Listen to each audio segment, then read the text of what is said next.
June 19, 1944, Philippine Sea, Task Force 58.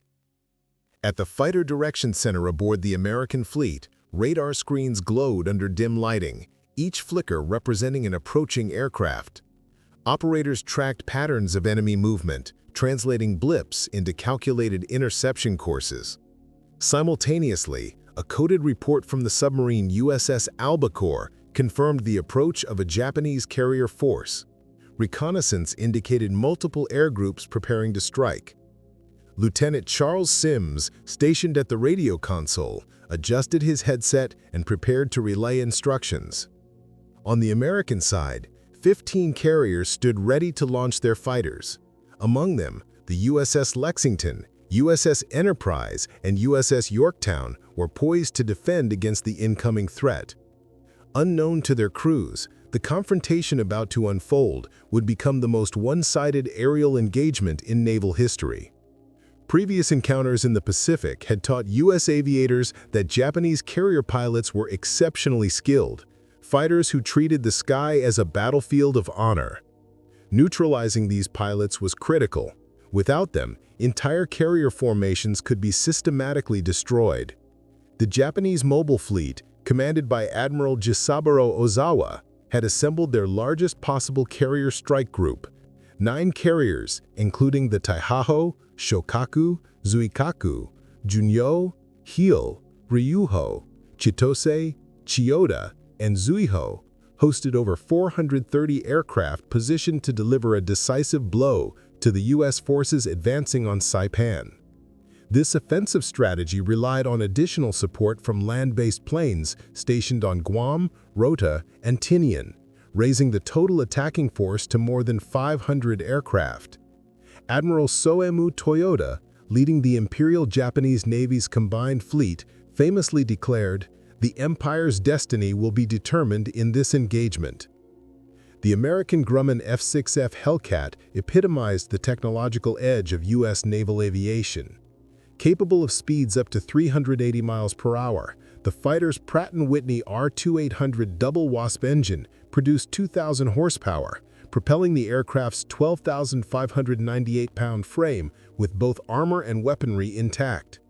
Commander David McSell aboard the USS Essex analyzed the tactical layout.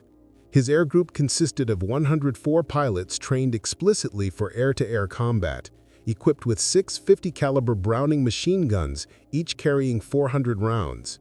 The cockpit featured 212 pounds of protective armor, significantly increasing survivability against Japanese fire. Unlike the agile Mitsubishi A6M0, which prioritized maneuverability over protection, the F6F Hellcat balanced durability and firepower. Each gun fired armor-piercing incendiary rounds at 850 rounds per minute, capable of inflicting catastrophic damage within moments. Pilots like Lieutenant Alexander Vrau, a graduate of DePaul University with advanced training in aerial gunnery, understood that success in combat depended on speed, altitude, and energy management. Positioning, rapid decision-making, and accurate fire often determined life or death in the skies above the Pacific. When the battle commenced, the numerical and technological advantage of the American forces was overwhelming. Task Force 58 fielded 15 carriers and nearly 900 aircraft, including 475 Hellcats, while the Japanese carrier fleet could muster only 430 planes, supplemented by roughly 100 land-based units. Vice Admiral Mark Mitscher's Task Force 58 represented the largest naval air striking force ever assembled, outnumbering Ozawa's fleet almost 2-to-1 before any engagement began. On board the Taihaho, Vice Admiral Ozawa reviewed the planned sequence of attacks. His 430 aircraft were organized into staggered waves, prepared to strike with precision. The first wave of the mobile fleet carried the weight of 65,000 tons of Japanese carrier construction, powered by the finest engines that the nation's shipyards could produce, all aimed at turning the tide of the Pacific War. The Japanese carrier air groups consisted of pilots who had undergone months of preparation, yet the Imperial Navy's long-standing weakness persisted: a critical shortage of experienced aviators. Since the losses at Midway, veteran pilots, those who had flown at Pearl Harbor, in the Indian Ocean raids, and during the early carrier battles, had been steadily diminished. Their replacements were often green, averaging fewer than 200 flight hours, in contrast to their American counterparts who had accumulated over 500 hours of rigorous, combat-oriented training. This disparity extended far beyond simple flight time. U.S. aviators were drilled extensively in gunnery, carrier deck landings, and instrument navigation. New Japanese pilots frequently entered combat having never fired their aircraft weapons, and many had performed fewer than 10 carrier landings. Navigation skills were minimal. New pilots relied heavily on formation leaders to guide them to the target area. The U.S. fleet established a layered defensive network. Destroyers formed the outer perimeter, battleships were positioned centrally, and the carriers remained at the core. Each vessel's radar systems, SK long-range search and SC air search, swept the skies continuously, while fighter direction officers operated from air-conditioned plotting rooms, tracking contacts up to 150 miles away. Radar operator First Class James Peterson, with 14 months of experience monitoring Pacific airspace, worked instinctively. His hands adjusted gain and sweep settings with practiced precision. The sea was calm, visibility was unlimited, and the skies were clear, providing near-perfect conditions for radar detection. At 10 o'clock, Peterson observed a cluster of returns rapidly approaching. The contacts were at a distance of 150 miles, bearing 260 degrees, and altitude estimated around 20,000 feet. He immediately sounded general quarters and transmitted the warning. Bridge, radar reports a large raid, bearing 260 degrees, range 150 miles, angels 20. On the Japanese flagship, the strike coordinator had already dispatched the first wave at 0830. 69 aircraft, 16 Mitsubishi Zeros, 45 dive bombers, and 8 torpedo bombers were launched. Deck operations and formation assembly required 23 minutes, while the transit to the target was projected at 90 minutes, flying conservatively at 180 knots to preserve fuel for the return journey. Lieutenant Joseph Edgar, fighter director aboard a U.S. carrier, immediately began plotting intercept courses on his status board. He estimated the enemy's speed at 180 knots on a heading roughly 080 degrees toward Task Force 58. The projected time to interception was just over 30 minutes if the Hellcats launched without delay. Successful interception depended on precision in both vectors and fuel conservation. Vice Admiral Mark Mitzcher ordered an immediate launch. All fighters airborne, Vector 260, climb to Angels 25. The first F6F Hellcat lifted off at 10:23. Within 12 minutes, 140 fighters were in the air, ascending toward the incoming Japanese formation. Each pilot had been thoroughly briefed on enemy tactics, aircraft identification, and the critical need to maintain an altitude advantage. The Hellcats climbed at rates approaching 3,000 feet per minute, the immense power of their engines giving them a decisive advantage in reaching engagement altitude first. Lieutenant Commander Charles Brewer led the initial division of 16 fighters from the USS Essex, climbing through 20,000 feet. Radar operators soon reported the enemy at 24,000 feet, roughly 30 miles away. Taiho Bandits, 2 o'clock high. As the intercept converged, the sky erupted with contrails, the Hellcats diving onto the Japanese formation with precision and overwhelming firepower. The battle that followed would highlight the lethal combination of superior tactics, pilot training, and aircraft performance that defined the engagement over the Philippine Sea. Lieutenant Commander Charles Brewer's opening attack immediately disrupted the Japanese formation.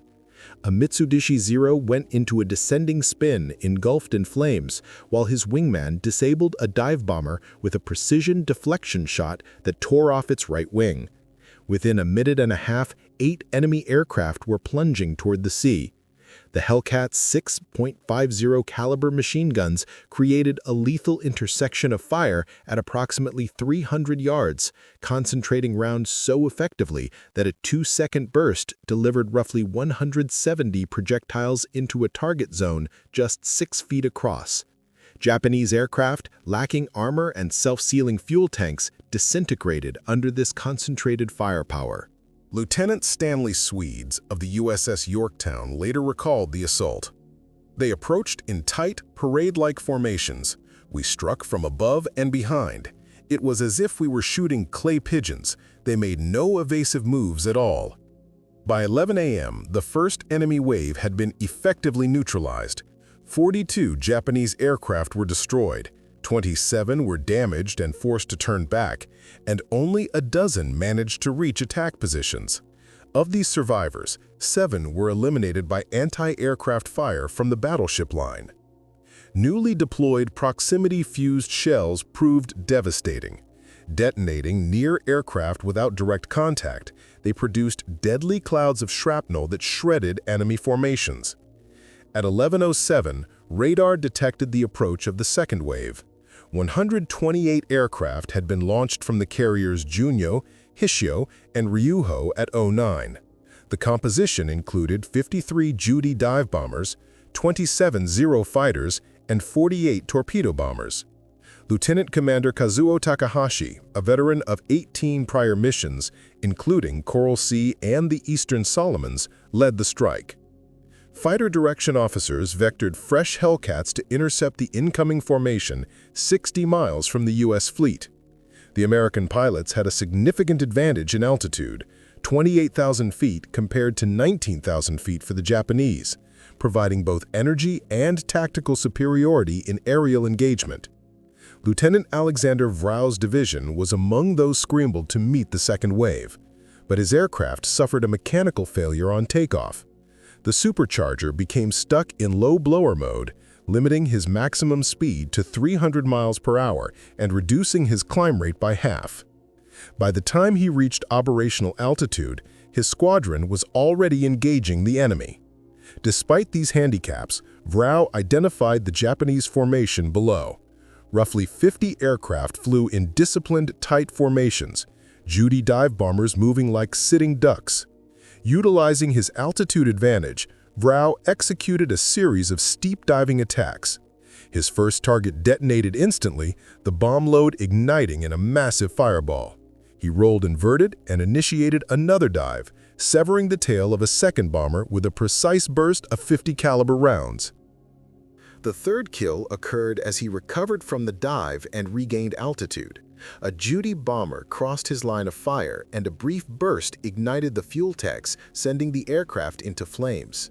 The fourth was destroyed while Vrau approached from the blind spot beneath and behind, tracing his fire along the fuselage until it erupted. For the fifth, he pursued a low-flying bomber attempting to escape. Despite his reduced speed, he closed to extremely short range and fired, sending the Judy crashing into the ocean. The sixth kill was the most dramatic. The bomber's fuel and bombs detonated from the heat of sustained fire, creating a massive explosion through which Vrau flew. In just 8 minutes, Vrau eliminated 6 enemy dive bombers while expending only 360 rounds. Post-action calculations by his ordnance crew determined that he had fired less than 5 seconds of total trigger time to achieve these 6 confirmed kills. A striking demonstration of skill, fire discipline, and the lethal effectiveness of the F6F Hellcat in concentrated aerial combat. Upon returning to the deck of the USS Lexington, Lieutenant Alexander Vrau signaled his achievement by raising 6 fingers toward the bridge, where Admiral Mark Mitzer observed. A photograph capturing this moment would become emblematic of the Pacific Air War. The second Japanese wave suffered devastating losses. 97 aircraft were destroyed, with Hellcat pilots claiming approximately 70 of those kills. American anti-aircraft fire accounted for an additional 20 enemy planes. Only 31 aircraft managed to return to their carriers, most of them severely damaged and barely airworthy. By mid-1944, The technological gap between U.S. and Japanese naval aviation had become decisive. The F6F Hellcat represented the culmination of 3 years of combat experience and engineering refinement. Its Pratt & Whitney R2800 double wasp engine produced 2,000 horsepower in standard operation and could reach 2,200 horsepower using water injection. Power was transmitted through a 3-bladed Hamilton standard propeller with full constant speed control, allowing the aircraft to maintain optimal performance across all altitudes. Performance specifications were formidable. Maximum speed at 23,000 feet reached 380 miles per hour. Climb rate exceeded 3,000 feet per minute, and service ceiling was 37,300 feet. The Hellcat's defensive systems included 212 pounds of armor protecting the pilot, oil cooler, and oil tank. Its windscreen, constructed from 1.5-inch bulletproof glass, could withstand impacts from 20mm cannon rounds, while self-sealing fuel tanks mitigated the risk of catastrophic fires. Fuel capacity totaled 250 gallons internally, with an optional 150-gallon drop tank extending operational range to 1,530 miles. The aircraft's firepower reflected American industrial capability at its peak. 6 Browning .50 caliber machine guns, each equipped with 400 rounds and firing at 850 rounds per minute, were harmonized to converge at 300 yards, producing a dense, lethal impact zone capable of destroying enemy aircraft with mere seconds of fire. In comparison, Japanese aircraft were increasingly outclassed. The Mitsubishi A6M50 weighed just over 6,000 pounds fully loaded, roughly half the weight of the Hellcat, and could reach a maximum speed of 351 miles per hour, nearly 30 miles per hour slower. It carried no armor, lacked self-sealing fuel tanks, and mounted only 2 20mm cannons with 60 rounds each, supplemented by 2 7.7mm machine guns that were largely ineffective against the Hellcat's reinforced structure. The Yokosuka D-40Y Judy dive bomber, one of Japan's most modern designs, could achieve speeds of 339 miles per hour, but remained highly vulnerable. Even a single incendiary hit could ignite its fuel.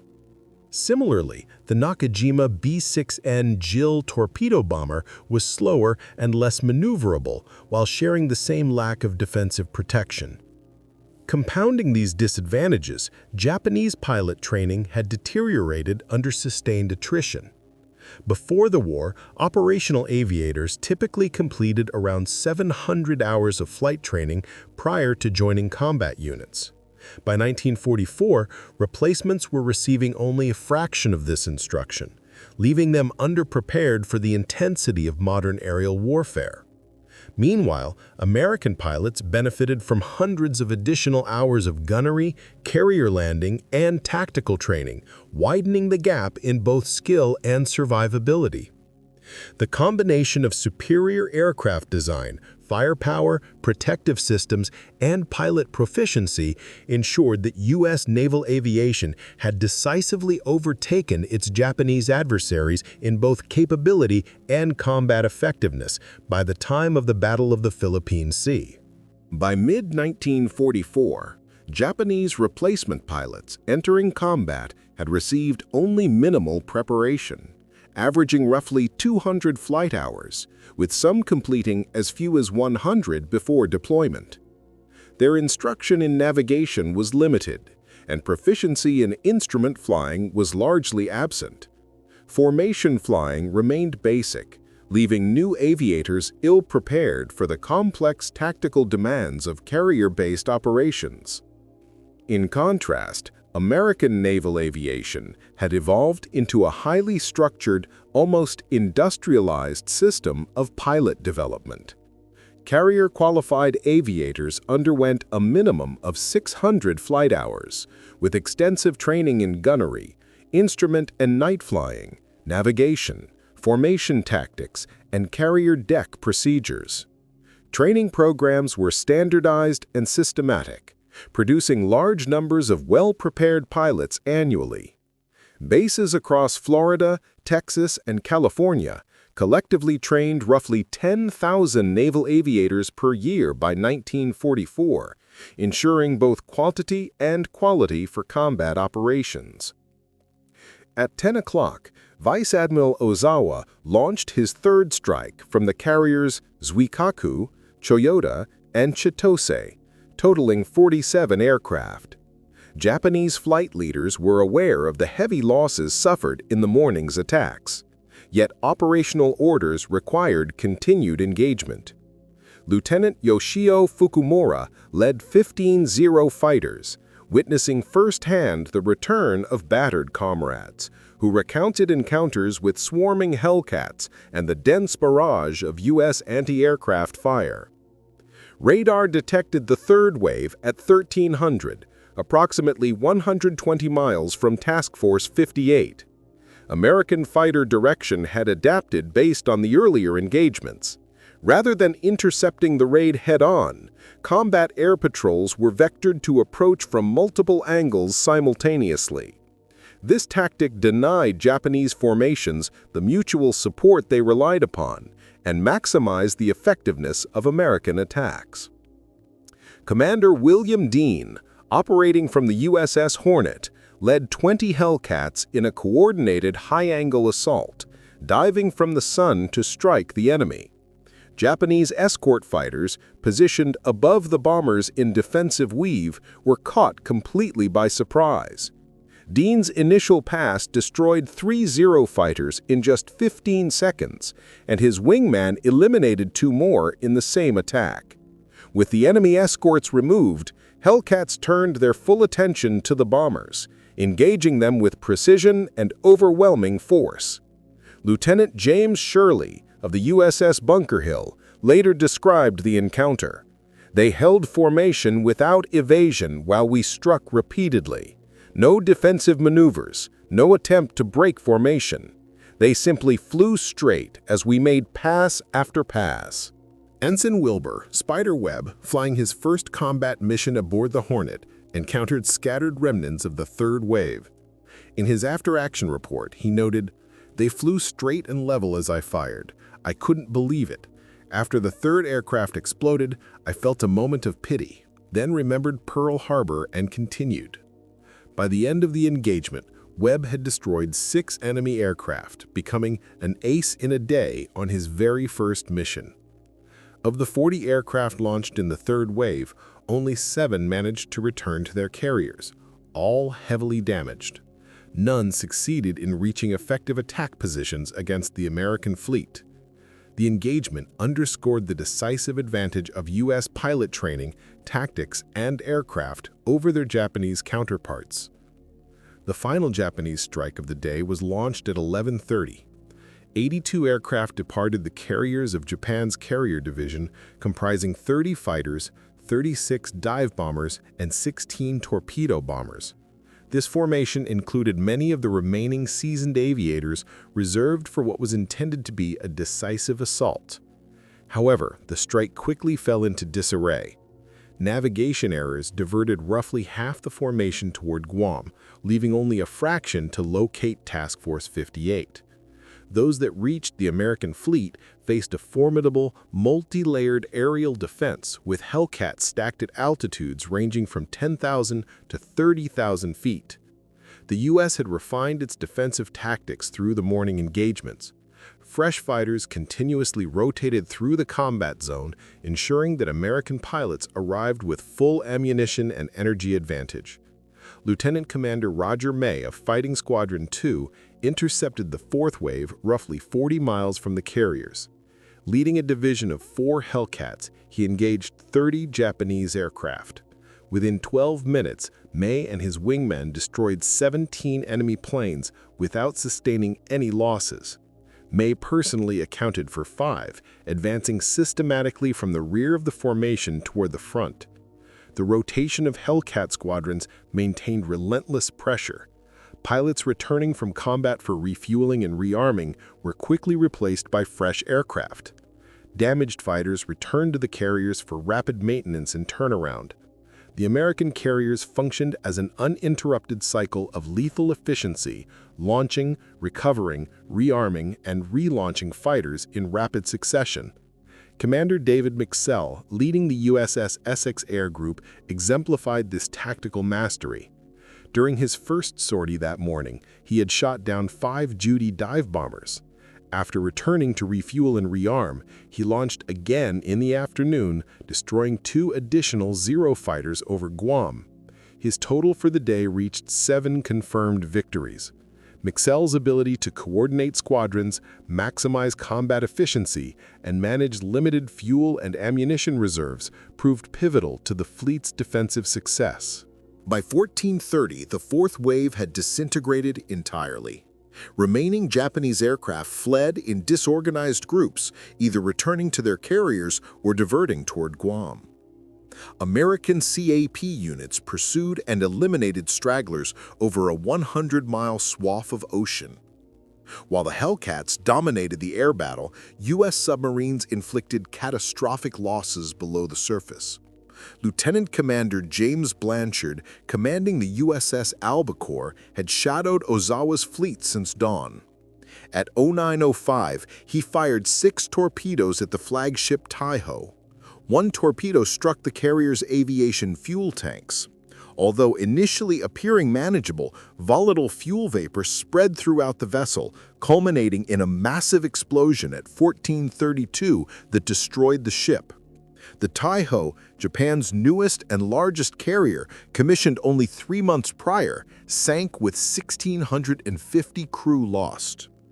On her first wartime patrol, the USS Kavala, under Lieutenant Commander Herman Kloffer, engaged the carrier Shokaku. Firing 6 torpedoes at 11 a.m., Kloffer scored 3 hits.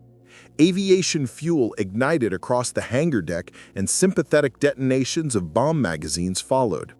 Shokaku, a veteran of Pearl Harbor, the Coral Sea, and the Santa Cruz battles, sank at 1400, taking 1,272 personnel with her. Within 4 hours, American submarines had eliminated 2 fleet carriers, representing a combined loss of 60,000 tons. When paired with the overwhelming aerial defeats, the Japanese Navy had suffered irrecoverable losses. By sunset on June 19, 1944, the scale of destruction was staggering. 346 carrier-based aircraft destroyed, roughly 50 land-based planes from Guam and Rota eliminated, and 2 fleet carriers sunk. Most critically, over 400 pilots and aircrew perished, including nearly all of Japan's remaining veteran naval airmen, marking a decisive collapse of Japanese naval air power in the Pacific. American losses during the Battle of the Philippine Sea were comparatively light. 29 aircraft were lost in aerial engagements or accidents during operations, and most pilots survived. Total casualties across all causes, including anti-aircraft incidents and operational mishaps, reached 109 dead. The ratio of destroyed aircraft overwhelmingly favored U.S. forces, exceeding 15-1. Individual pilots achieved extraordinary results. Lieutenant Alexander Vrau recorded 6 kills, Commander David McSell tallied 7, Lieutenant William Dean claimed 5, and Ensign Wilbur Spiderwebb achieved 6 kills on his first combat mission. Beyond the statistics, the human impact was profound. Young American aviators, many in their early 20s, had systematically eliminated nearly an entire generation of Japanese naval airmen. Lieutenant Junior Grade Charles Stimson of the USS Katahdin later reflected on the scale of destruction. It wasn't so much combat as execution. They came at us in waves, and we shot them down in waves. It felt like being at a firing range. Japanese veteran Saburo Sakai, observing from Iwo Jima, later wrote that June 19, 1944, marked the effective death of Japanese naval aviation in the Pacific. 2 years of training and rebuilding air groups were annihilated in a single day. The Americans had made the sky a slaughterhouse. Hellcats were everywhere, above, below, behind. There was no way to escape. The following day, June 20, brought the final phase. American search aircraft located Ozawa's retreating fleet approximately 275 miles west of Task Force 58. Admiral Mark Mitzer faced a critical operational decision: launch a strike at extreme range, risking pilots returning after dark, or allow the Japanese fleet to withdraw. At 16:30, he ordered a full strike. Launch everything. 216 aircraft took off in the fading daylight: 85 Hellcats, 77 dive bombers, and 54 torpedo bombers. They located the Japanese fleet at sunset, striking despite heavy anti-aircraft fire. The strike sank the carrier Hio and 2 fleet oilers while damaging the carriers Zukaku and Chiyoda, battleship Haruna, and cruiser Maya. Japanese combat air patrol had been reduced to fewer than 35 operational fighters, offering minimal resistance. Another 65 Japanese aircraft were destroyed during this twilight engagement. The return to the fleet became a test of navigation and endurance. Pilots flew through darkness with fuel levels critically low, many without prior experience in night carrier landings. Desperate crews called for vectors to any American ship, disrupting radio discipline. In a decisive measure, Admiral Mitzer illuminated Task Force 58. All vessels displayed running lights, flight decks were outlined, and searchlights were directed skyward. Destroyers fired star shells, and cruisers turned on searchlights to guide returning air crews. The fleet appeared like a luminous city, providing crucial visual references for exhausted pilots. Aircraft landed on any available deck, while fuel-depleted planes ditched alongside destroyers. Damaged fighters were crash-landed on carriers, often pushed overboard afterward to make room for others still airborne. Despite 80 aircraft being lost to fuel exhaustion or crash landings, prompt rescue efforts saved most of the crews. Plane Guard destroyers recovered pilots within minutes of ditching. Only 49 airmen were lost from the returning strike force, a remarkable feat under the circumstances. The Battle of the Philippine Sea, later dubbed the Great Marianas Turkey Shoot by American aviators, effectively ended Japanese carrier aviation as an operational force.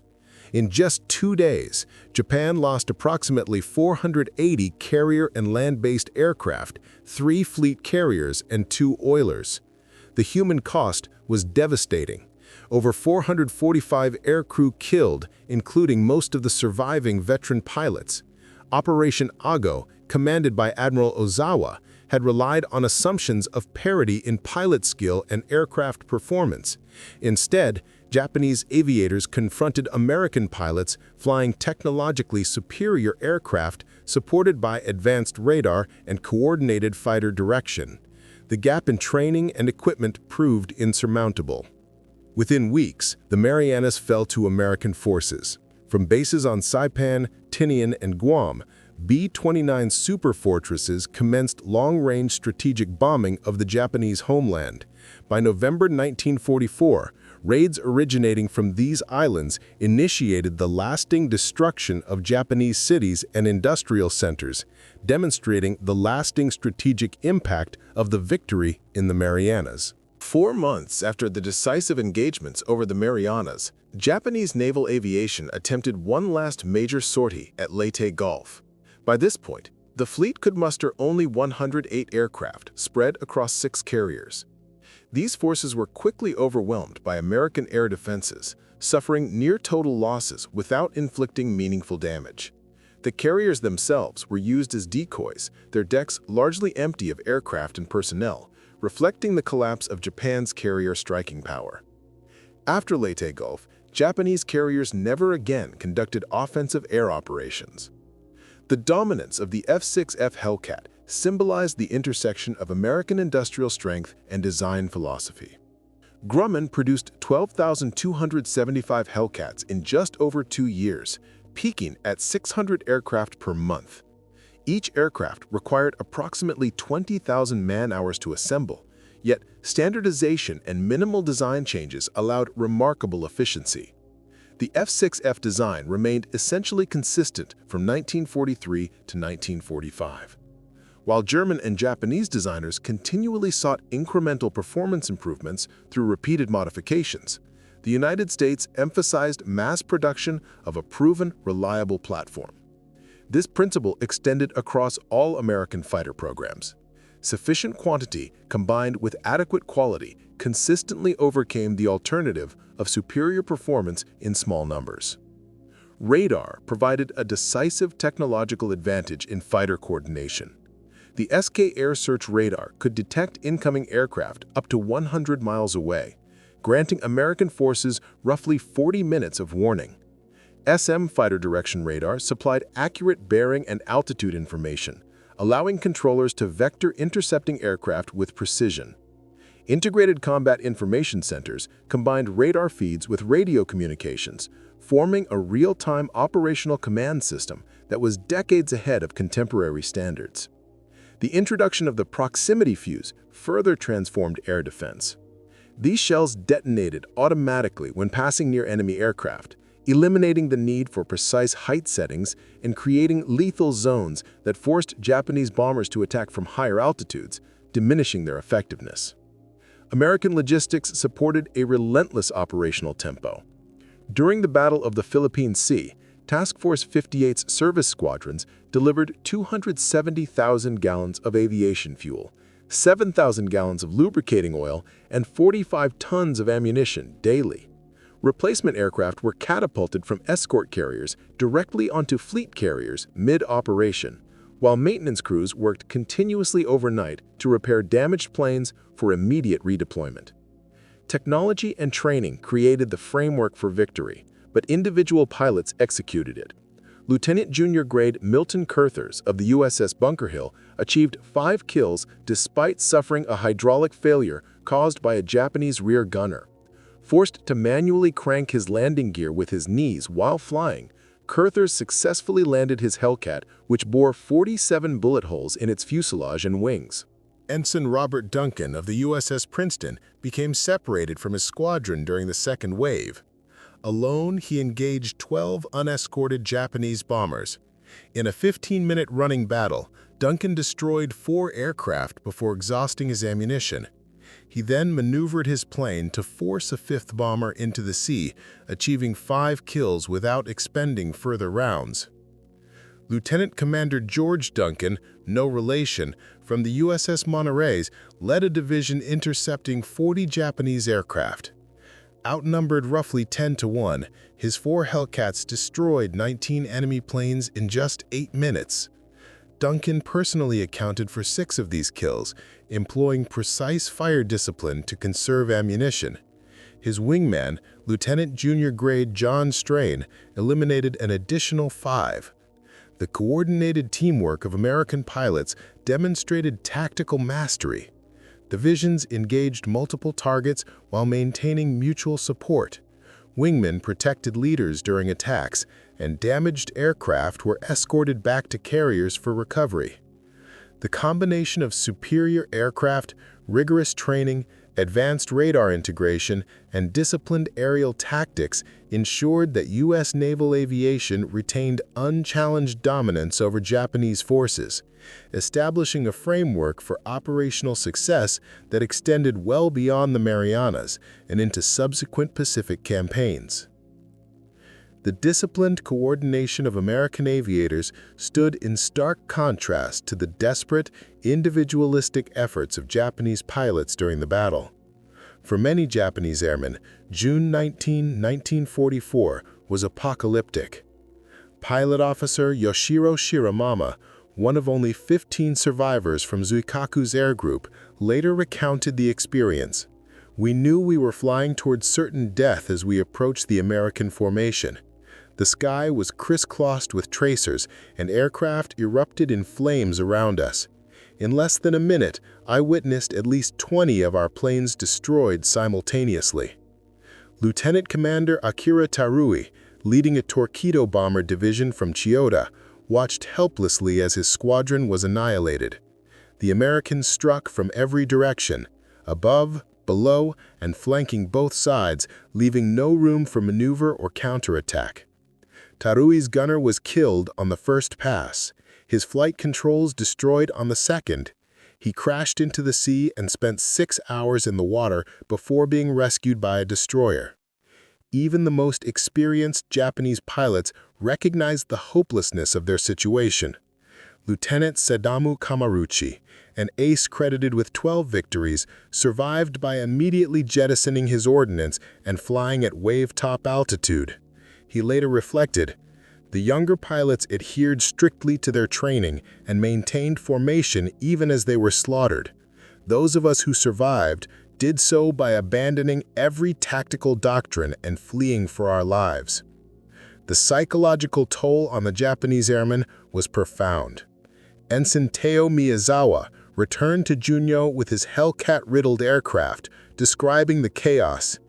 "The Americans were everywhere. As soon as one group of Hellcats engaged us, another attacked from a different vector. Formations dissolved, radio chatter was frantic, and I saw at least 30 of our planes crash simultaneously in flames." American command, by contrast, executed with extraordinary efficiency. Admiral Mark Mitzer's leadership proved decisive. His order to commit every available aircraft to intercept incoming raids rather than conserve reserves concentrated U.S. firepower at the most critical moment. Mitzer's decision to illuminate Task Force 58 for returning pilots, despite the risk of submarine attack, demonstrated both tactical acumen and moral courage. Fighter direction officers coordinated what remains one of the most complex air defense operations in naval history. Over 450 fighters were vectored simultaneously, with radar operators, squadron leaders, and controller staff working in seamless synchronization to position aircraft for optimal interception, while monitoring fuel states and ammunition loads. Admiral Raymond Spruance, commanding the Fifth Fleet, faced criticism for not pursuing Ozawa's fleet more aggressively. Yet his cautious approach prioritized the protection of the Saipan invasion force. With over 50,000 troops ashore, the continuous flow of supplies from the fleet's transports and support vessels was essential. Spruance's restraint ensured the Japanese could not exploit any vulnerability to strike the invasion's logistical backbone. Despite suffering catastrophic losses, Admiral Ozawa conducted a skillful withdrawal under dire conditions. He transferred his flag sequentially from the sinking Taiho to the cruiser Haguro and finally to Zuikaku, maintaining command continuity throughout the retreat. In his after-action assessment, Ozawa candidly acknowledged the scale of the defeat. U.S. fighter direction and pilot quality had exceeded expectations, and Japanese aircrew training proved inadequate for engagement at this level. Behind every fighter in the sky, thousands of sailors maintained the machinery of aerial warfare. On the crowded flight decks, plane handlers maneuvered aircraft with precise choreography, ensuring every plane was ready for launch. Ordnance crews moved millions of rounds of ammunition into the guns of the Hellcats and bombers. Mechanics repaired battle damage between sorties, while landing signal officers guided returning aircraft despite hydraulic failures, injured pilots, and near-empty fuel tanks. Aviation Machinists Mate First Class Roberto Martinez of the USS Lexington later recalled, "We turned planes around in 12 minutes, refueling, rearming, inspecting engines, patching bullet holes with fabric and dope, and relaunching. During the battle, we worked 20 hours straight. No one complained. Our pilots relied on us." The scale of ammunition expenditure was immense. Task Force 58 fired over 2.4 million rounds of .50 caliber ammunition on June 19th alone. At peak tempo, ordnance teams loaded 15,000 rounds per hour, creating a continuous flow from magazine to aircraft that never ceased during daylight operations. Medical personnel also contributed to sustaining combat effectiveness. Flight surgeons treated wounded pilots between missions, enabling many to return to the fight. Pharmacist's mate second class James Thompson of the USS Enterprise performed emergency surgery on a pilot whose foot had been nearly severed by cannon fire. Remarkably, the pilot returned to combat 3 weeks later using a prosthetic attachment on his rudder pedal. Search and rescue operations were equally rigorous. Destroyers assigned as plane guards recovered pilots within minutes of ditching, while submarines on lifeguard stations rescued aviators hundreds of miles from the fleet. O2U Kingfisher's floatplanes, launched from battleships and cruisers, retrieved downed pilots even within Japanese-controlled waters. Intelligence operations provided a critical strategic advantage. American codebreakers had intercepted Japanese communications weeks before the battle, revealing Osawa's basic operational plan, order of battle, and approximate timing. This allowed Admiral Spruance to position his forces optimally and anticipate attack patterns. The capture of Admiral Koga's Z-Plan documents in March 1944 had given planners detailed insight into Japanese strategic thinking, enabling U.S. forces to counter every element of Operation Ago before the first aircraft took off. Radio intelligence units aboard carriers monitored and translated Japanese tactical communications in real time. Lieutenant Charles Sims, a Japanese language specialist on the USS Lexington, tracked enemy pilot transmissions throughout the battle, providing immediate tactical intelligence on formation movements, target priorities, and damage assessments. One intercepted transmission captured the despair of Japanese airmen. A squadron leader reported, "This is impossible. They know where we are before we even see them. It's not combat, it's execution." Sims' real-time translations both bolstered American morale and validated the effectiveness of fighter direction. Technical intelligence further amplified U.S. effectiveness. Captured Zero fighters had been analyzed in depth, revealing precise performance metrics including turning radius, climb rate, and structural vulnerabilities. This knowledge was incorporated into pilot training, instructing aviators on the most effective techniques for engaging Japanese aircraft. The outcome of the Marianas Turkey Shoot decisively reshaped the Pacific conflict. Japanese carriers were never again able to mount significant offensive operations. Air groups, painstakingly rebuilt over 2 years, were destroyed in 8 hours of combat. The production gap was stark. In 1944, U.S. factories produced 36,000 combat aircraft, while Japan managed only 13,000, many of inferior quality due to material shortages. Similarly, American pilot training produced 65,000 aviators that year, while Japan trained fewer than 5,000, most with minimal flight experience. The technological divide continued to widen. New American aircraft such as the F4U-4 Corsair and F8F Bearcat entered service. Radar systems were continuously improved, and proximity-fused anti-aircraft shells made assaults on U.S. ships almost suicidal. By combining superior production, advanced training, innovative technology, and meticulous coordination, the United States had established unassailable air and naval superiority in the Pacific. Japan's strategic options were exhausted following the catastrophic losses of June 1944. 3 months later, desperate measures took the form of kamikaze attacks at the Battle of Leyte Gulf, marking a final, largely ineffective attempt at countering American naval dominance. By November 1944, the Marianas served as staging grounds for sustained strategic bombing. B-29 superfortresses operating from Saipan and Tinian executed systematic raids on Japanese cities and industrial centers. The March 1945 firebombing of Tokyo alone caused more fatalities than either of the atomic bombs that would later end the war. The atomic strikes themselves were launched from Tinian's North Field, an airbase made possible by the capture of the Marianas. Territory secured because Japanese carrier aviation had failed to halt the American invasion. The human cost to Japanese aviation was permanent.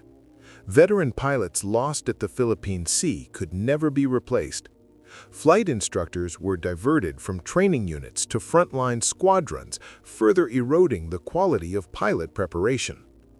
By the war's conclusion, Japanese aviators averaged fewer than 40 flight hours prior to combat, and many had never safely completed a carrier landing.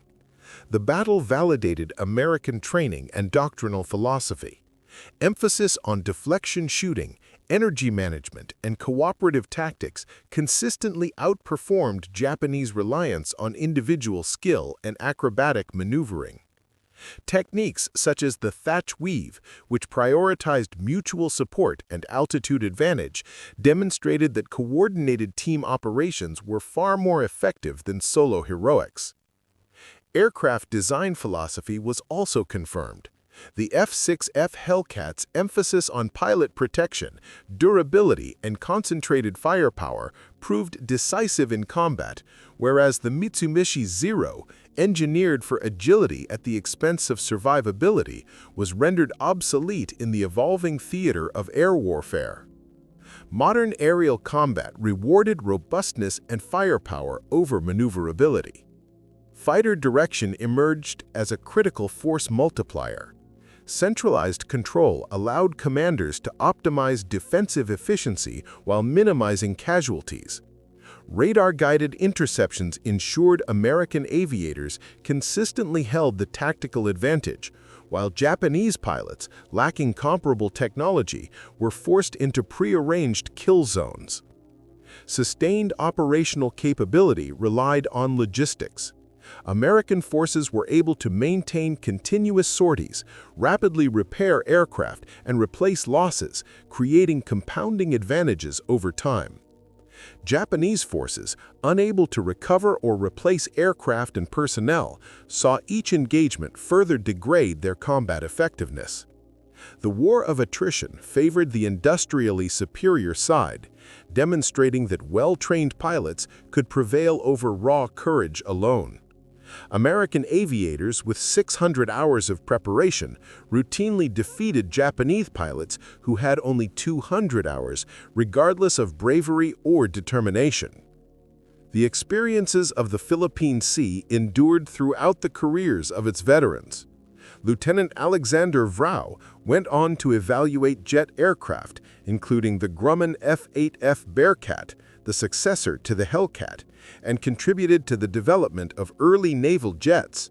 He retired in 1963 as a commander, having survived being shot down over the Philippines and spending 6 weeks operating alongside Filipino guerrillas. Commander David McCampbell continued a distinguished career, eventually leading carrier air groups and commanding the carriers USS Bonhomme Richard and USS Severn. By his retirement in 1964, he held the record as the U.S. Navy's all-time leading ace with 34 confirmed victories.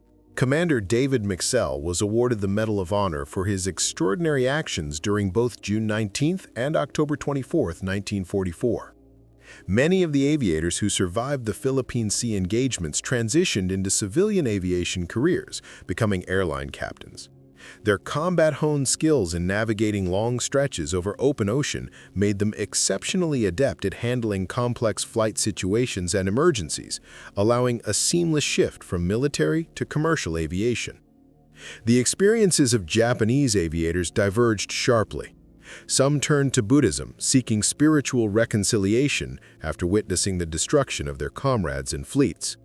Others applied their knowledge to Japan's post-war aeronautical industry, influencing the design and construction of civilian aircraft. A select few documented their personal narratives, offering rare insight into the perspective of the defeated and the consequences of Japan's wartime decisions. The psychological imprint of the battle endured for decades on both sides. American veterans recounted recurring dreams in which Japanese aircraft appeared in unending waves, while Japanese survivors described nightmares of Hellcats attacking from every direction. Many participants carried invisible scars, a lingering testament to the intensity and trauma of the engagement. Over time, former adversaries found opportunities for reconciliation. At a reunion in 1984, Alexander Vrau met Sadamu Kamachi, one of the few Japanese pilots who survived the June 19 engagement. Kamachi acknowledged the shared sense of duty, saying, "You were fulfilling your mission, and so was I." I am grateful we both lived to meet as friends." Their correspondence continued until Camachi's death in 2001, a symbol of mutual respect emerging from a bitter conflict. The battle's legacy is preserved in multiple tangible and educational forms. Aviation museums exhibit meticulously restored Hellcats and Zeros, allowing the public to see firsthand the machines behind the staggering statistics. The National Museum of Naval Aviation houses the F6F Raku, adorned with 19 victory flags representing its pilots' confirmed kills. The USS Yorktown, preserved as a museum ship in Charleston, South Carolina, includes displays on the Battle of the Philippine Sea. Visitors can stand in the original Combat Information Center, where fighter directors coordinated hundreds of Hellcat sorties with radar screens, plotting tables, and communication equipment still arranged as they were in 1944. Maritime archaeologists have located several wrecks from the battle in the Philippine Sea.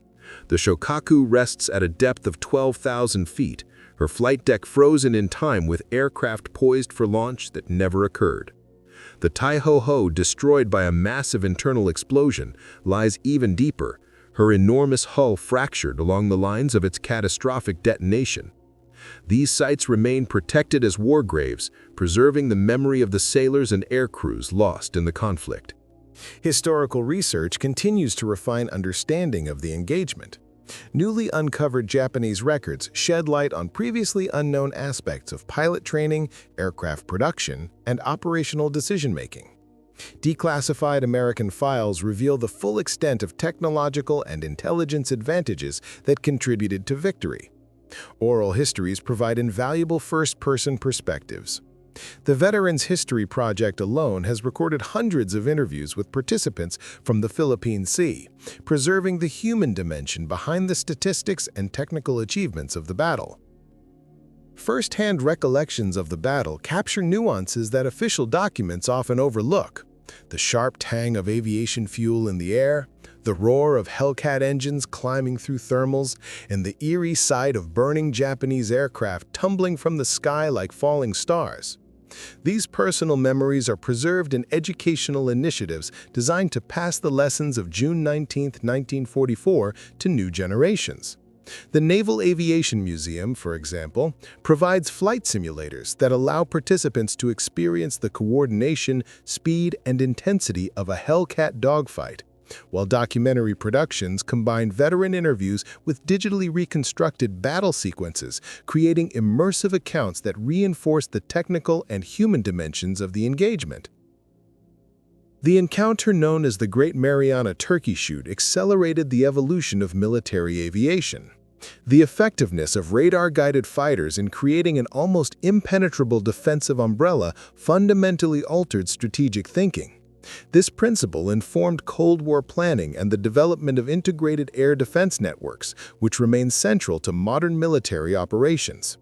Similarly, the proximity fuse, introduced during the battle, became the progenitor of precision munitions. The idea of detonating ordnance near a target rather than requiring a direct strike has influenced everything from surface-to-air missiles to contemporary air defense technologies. Tactics refined during the Turkey Shoot also laid the groundwork for modern air traffic management. The concepts of radar monitoring, vectoring, and centralized coordination that allowed American Hellcats to dominate Japanese formations now underlie the systems that safely guide millions of civilian flights around the world each year. Aircraft design principles demonstrated by the F6F Hellcat, emphasizing pilot protection, redundant systems, and survivability, have echoed through every subsequent generation of American fighters, ensuring that the lessons learned over the Philippine Sea continue to shape operational doctrine decades later. The Marianas Turkey Shoot represented more than just a tactical triumph. It confirmed that contemporary warfare had become a contest of integrated systems rather than individual heroism. Technological superiority, disciplined training, logistical efficiency, and intelligence convergence created conditions where raw courage alone could not determine the outcome. Admiral Mark Mitcher's after-action report was succinct and telling. The enemy's carrier aviation has been destroyed. That annihilation was achieved not by luck, but through the coordinated application of industrial capacity, advanced technology, and human skill. In the course of 12 relentless hours on June 19, 1944, Japanese naval aviation ceased to exist as a meaningful offensive force. Today, the remnants of 3 Japanese carriers lie on the Philippine Sea floor, their flight decks frozen in time, housing aircraft that would never again take to the skies. The battle's enduring significance lies not only in its immediate destruction, but in the broader lessons it provided about system-level warfare, the value of preparation and coordination, and the decisive role of technology and industrial power in shaping the modern battlefield. The decisive devastation of June 19th unfolded in the skies above the Philippine Sea, where over 400 Japanese aircraft and their invaluable battle-hardened crews were obliterated by American Hellcats. The imbalance in capability was absolute and irreversible. Japan entered the day hoping to strike a blow that might delay the American advance, yet by sunset, its carrier aviation had been rendered virtually non-existent. Strategic options evaporated, leaving the homeland exposed to the relentless air campaigns that would culminate in atomic attacks. The Great Marianas Turkey Shoot represented far more than a single engagement. It marked the culmination of a collision between technological innovation, rigorous training, and industrial strength. The era of the highly skilled individual Japanese aviator had ended, replaced by an age in which systematic superiority dictated the outcomes of combat. The iconic moment of Lieutenant Alexander Vra holding up 6 fingers to Admiral Mitcher encapsulated personal triumph, yet it also symbolized a broader reality. American airmen, operating advanced aircraft within a network of radar, logistics, and coordinated command, had achieved results that no amount of Japanese determination could counter. The F6F Hellcat, built to prioritize survivability, firepower, and structural integrity, proved itself decisively.